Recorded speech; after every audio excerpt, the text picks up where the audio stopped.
Arvаңыздар, урматтуу телекөрүүчүлөр. Биздин темабыз Атила кыргыздардын улуу баатыры. Бүгүнкү карай турган темабыз, маселебиз бүгүн Атиланын аскер жүрүшү Закавказья менен Палестинага.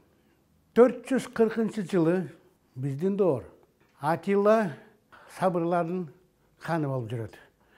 Сабырлар ошондо ылдыйкы агымда, Дунайда жайгашкан. Эми биз билебиз, баарыбыз ошондо гундардын ичинде 3 руу баарынан мындай айтсак күчтүү, баарынан көп, баарынан мыкты 3 руу бул кыргыздар, кыпчактар жана сабырлар болуп жүрөт. Анан ошолордун арасынан сабырлар бул Атиланын өзүнүн энесинин уруусу. Анан Атиланы Батыш урумундан келип легат болуп келгенден кийин Атиланы аны аяка өзүнүн тайлары чакырат, таекелери чакырып, аны Атиланы ошол жерден өзүнө сабырларга хан кылып шайлашат.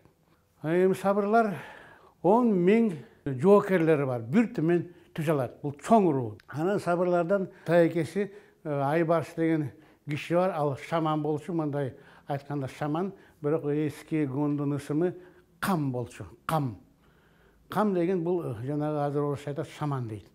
Атиладан бир 15-18 жаш улуу болчу ал киши. Ал кишинин жардамы менен Атила сабырлардын ханы болуп шайланды. Сабырлар ылдыйкы агымда Дунайда жайгашып аткан. Бирок сабырлардын тегерегинде дагы айрым кыргыздардын уруусу бар, айрым жанагы уруктары бар, кыпчактардыкы да бар, башка кутургулар да бар, герман уруулар да бар. Бүгүнкү жерлер, ошо тегерегин баары бүгүнкү жерлер мына ушул жер, мына жер.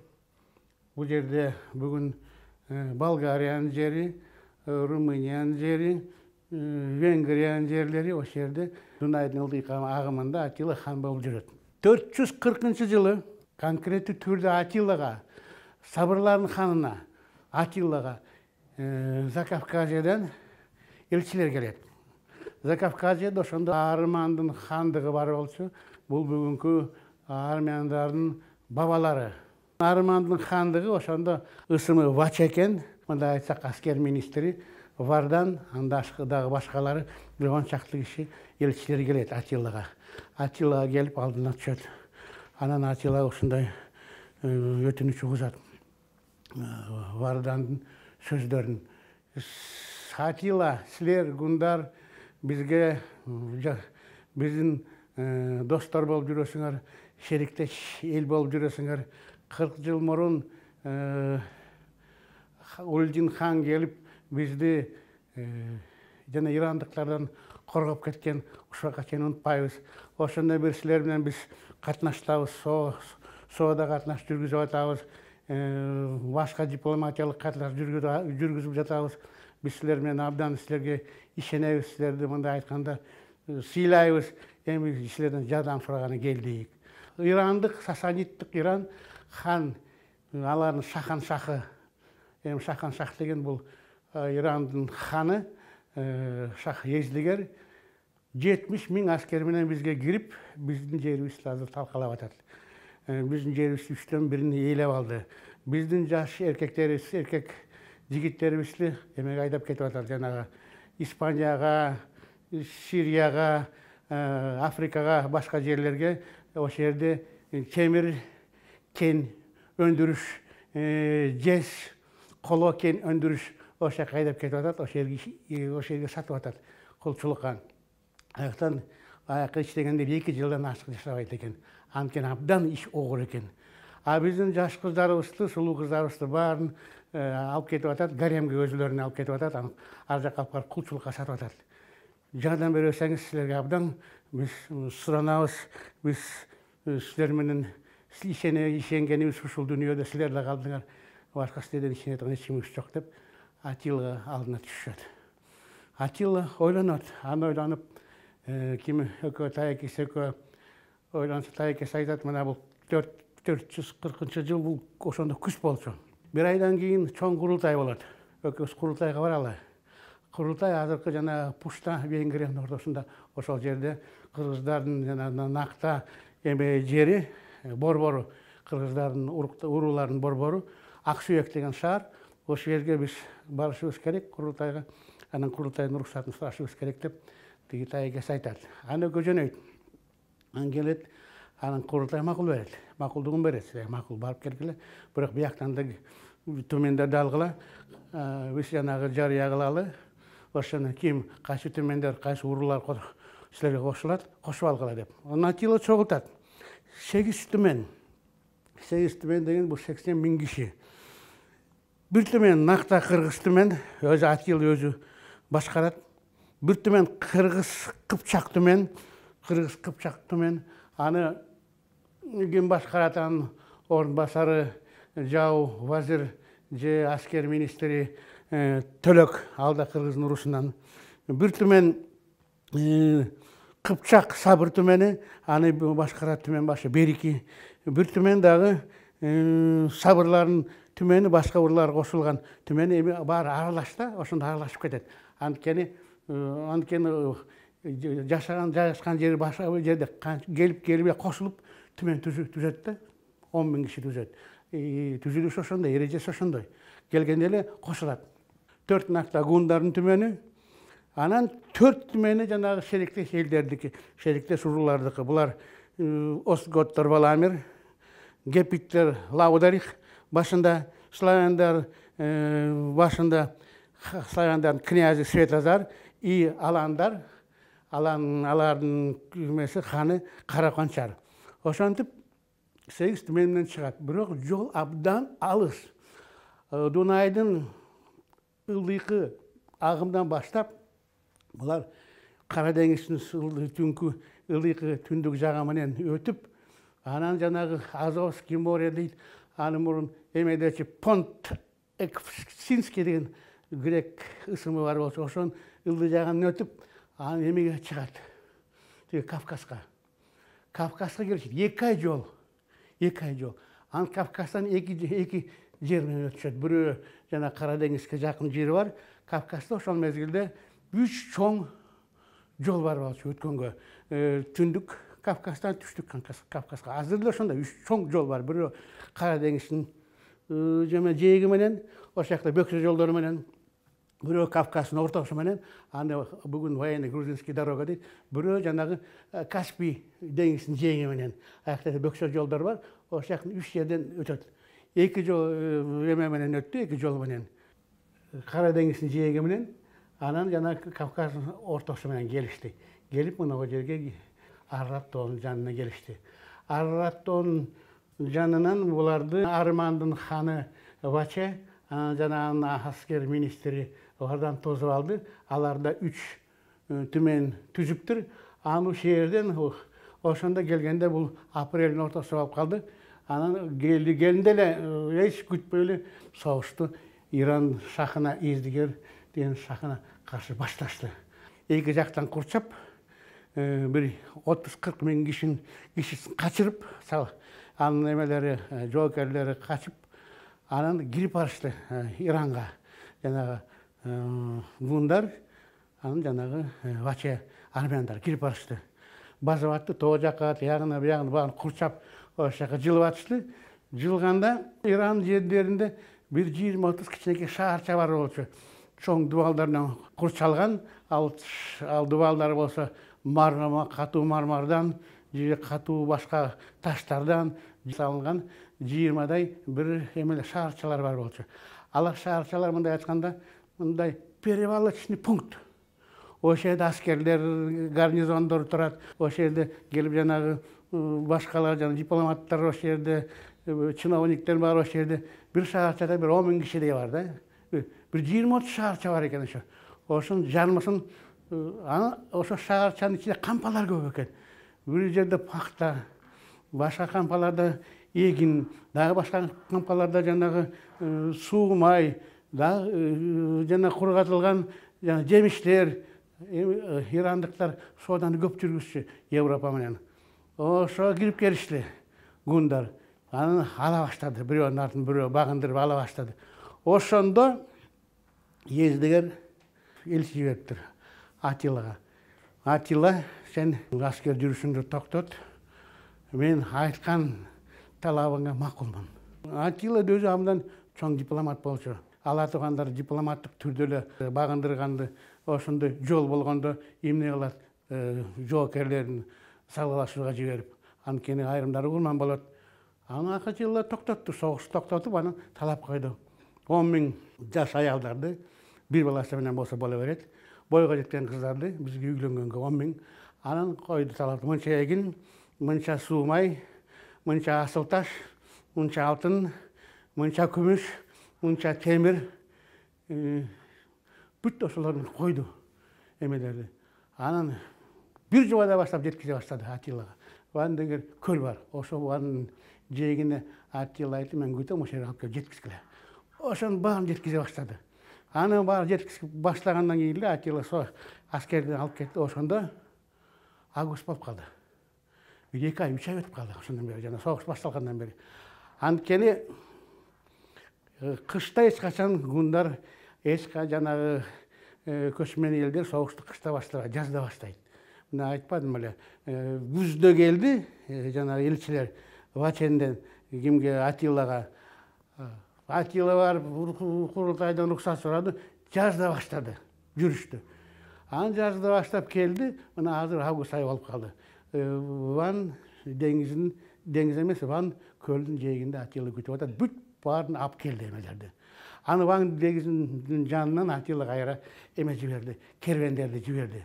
Бир 100 кервен кетти пуштага, эмеге, гундардын жерлерине. Жанагы кыздарды, жаш бойго жеткен кыздарды, жаш аялдарды, эгин, мал, бодомал, темир, асыл таштар, ошон 100 кервен кетти. 100 кервен кетти. Кайра эле Кавказ менен кетти. Аркылуу тияка. Анан Атилды да өзү ардынан артка тартайын десе, ошол мезгилде августтун аягында Атилага дагы эме келди, элчилер келди. Мына Палестинадан, иудейлерден, арабтардан келди элчилер. Атила бизди мына 100 жылдан бери мына чыгыш рум бизди эметип атат, өзүнүн мыкачы түрдө бизди эме башкарып атат. Бизди малай эмеспиз, кул эмес, андан да жаман болуп калдык. Такыр дем ала албай калдык. Биз бош сурайбыз, өзүңөргө кошуп алгыла бизди, же бизди бошоткула деп. Анан Атила аларды кабыл алды, ал элчилерди. Анан ага да макул болду. Макул, мен барайын. Силерге бошотоюн, силерге боштондук берейин деп. Атила августтын аягында артка тартпай ушу Палестинага кетти. Мына Ак деңиздин чыгыш жээктеринде, бүгүнкү Сирия, Ливан, Палестина ушул жерде, Израиль ушул жерде. Ак деңиз деген бул орусча аталат Средиземное море. Ошонун чыгыш жактагы жээгинде. Ошол жерде ошо шаарлар жайгашкан, мен айткан шаарлар жайгашкан. Мына жерге Палестинага кетти. Палестинадагы шаарлар Халеп, бүгүнкү Алеппо, Пальмира, Дамаск, Иерусалим. Ошол шаарларды Атила келип чыгыш румдун бийлигинен бошотту. Бошотуп, ошон баары эмелерди, анан чыгыш румдун аскерлери баары качышты. Анткени Атила гундардан коркчу, качышты, жана Кичи Азияга кетишти баарда. Бул жердин баарын бошотту. Анан ошо менен октябрь ай болуп калды, артка тартыш абдан оор болуп калды, анткени кыш кирип келатат. Анан ошол жерде жылуу жерде кыштайлы деп, анан тиги макулдугун алып, жанагы арабтарды, иудейлердин ала айтты, багып беребиз силерди, тамагыңарды беребиз, калып калгыла, бир 3-4 ай калып калгыла, биз силерди жазда жөнөтөбүз деп. Анан жазда кетишти, февралда кетишти. Кайра жолдор ачылганда, баары жана күн жылуу болгондо жазында кетишти. 442-жылы кетишти артка. Жана 80 000 кишиден ашып кетсе, согушта 3 000 киши жоготуптур болгон эле. 3 000 деген 80 000 абдан аз, кичинекей эле пайыз. Кайра артка кетти. Атила кеткенде да эми азыр бул жерден тартыш кайра Кавказга барыш алыс жол. Ан тоба келди, Атилла кичи Азия менен чыгыш урумунун жеринен кирип келди ошол жака. Кирип келди. Паника болуп, гундар келатат деп. Бир аскер чогултабыз дейт. Бирөө батыш урумундан жардам сурайбыз дегенче Атилла жанагы Галиополи кысыкка Галиополи деп грекче, түркчө, гунча бүгүн түрктөр Гелиболу дейт. Гелиболу кысыкка келип калышты. Ошол жерден кысыктан сууну өтүп, Босфордон өтүп, ана жака кайра тартып, Балкан менен кайра кетишти. Эч эчтеке тийбей, эч кимге согушпай кетип калышты. Мына мындай Галиополу менен муну аяктан кетип, мына кысыкка келишип, мына жерден өтүп, мына Стамбулдун тегерегинен өтүп, өйдө жагынан Гелиболдон, Стамбулдун жагынан Босфордон кайра өтүп, эмеге чыгып, жанагы Балканга чыгып, Балкана түз ылдый кетишти. Өзүнүн жерлерине кетишти. Анан ошондо кеткенде эчтеке тийишпей, согуш ачпай, талкалабай, эчтекени жамандык кылбай кеткенде чыгыш урумдуктар абдан сүйүндү. Ал эмес аягына жанагы чыгыш урумдун императору Феодосий аягына дагы белек жиберди. Атилла, рахмат сага, өтүп кеттиңиз, бизге эчтеке кылбай, белек жиберди аркасына. Ошо менен 441-жылы жазда башталган аскер жүрүш 442-жылы жаздын аягында бүттү. Жаздын соңунда аяктады. 1 жылдан ашык, 1 жыл 2 кыш жүрүштү да, сол эмеде. 2 жыл жүрүштү. 441, 442. Мындай болсо аларда адат башкача болчу, күндөрдүн адаты. Жана аскер жүрүштү баштачы жазда, анан күздө аяктачы. Аяктап. Кой соңуна чыкчу. Ошо менен бул аскер жүрүшү Атилланыкы абдан көп, абдан чоң, абдан бай олжо алып келди. Бай олжо менен келди. Анын жанагы сөздөр башталды. Мына карагыла, тиги гундардын арасына. Мына Атилла кандай хан, тим эле жөнөкөй сабырлардын ханы, кандай эметип атат, мына башкарып атат, кандай жетектеп атат. Алыс жерге барып, абдан көп бай олжо менен келип атат. Биз болсо, мына ылдыйкылар, башка күндөр биз жүдөп атабыз деген эме менен келишти. Анткени билесиңер, 334-жылы Атилла 345-жылга чейин жөнөкөй эле хан болуп эсептелчү. 445-жылга чейин биринчи хан Беледа болчу. Беледа. Атилла мындай формалдуу экинчи хан болчу. Бирок негизи сабырлардын ханы, Агрун империяда экинчи ханы болчу. Эсиңерге салып кетейин, 434-жылы Атилла эме болуп дагы шайланган. Гундардын экинчи ханы болуп шайланган. 434-жылы. Биринчи ханы болуп, анын жана курбусу эмес, андан улуу 5 жаш улуу Ругиланын уулу Беледа биринчи хан болуп шайланган. 434-жылы шайланган. Бирок Атилла негизи өзүнүн жана мындай функциясы сабырлардын ханы болчу. Анан эсептелчү дагы гундардын экинчи ханы, мындай айтканда, орун басары да биринчи хандын орун басары болуп эсептелчү. Анан ошондо сөздөр башталды. Мына карагыла, гундардын арасына карагыла. Мына Атилла экинчи хан болсо да, сабырлардын ханы болсо да, кандай чоң эмелерди уюштуруп атат. Аскер жүрүштөрдү кандай ири, чоң, бай олжону алып келип жатат. Биз болсо биякта жүдөп атабыз, эчтеке жок калдык деп ошондон кийин башталды. Жанагы сөздөр, кептер Беледаны жамандаган, Атилланы даңазалаган. Рахмат, укканыңарга, жолугушканга чейин.